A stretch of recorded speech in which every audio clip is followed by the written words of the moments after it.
सगळे सांगू तरी किती, स्वातंत्र्य समता याची गोडी वर्णू तरी किती. संविधानाने दिला विश्वबंधू देसा ठेवा, संविधानाने दिला विश्वबंधू देसा ठेवा. आपण सारे मिळून जपूया, आपण सारे मिळून जपूया.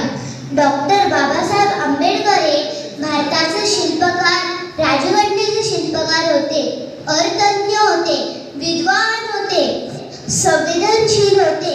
बस डॉक्टर बाबासाहेब आंबेडकर हे महाडला निघाले होते. वाटेत त्यांना खूप तहान लागली. ते एका पनवेलच्या छोट्या हॉटेलमध्ये पाणी पिण्यासाठी गेले. त्या छोट्याखानी हॉटेलवाल्याने पाणी नाकारले. तिथे सोनबा येवले नावाचा मजूर रस्त्यावर काम करत होता. त्या मजुराला कळले की बाबासाहेब इतके तहानलेले असूनही त्या हॉटेलवाल्याने पाणी दिले नाही. त्याला खूप वाईट वाटले, अस्वस्थ झाला. हा सोनबा घरी धावत गेला. घरून पाण्याचा माठच उचलून आणला.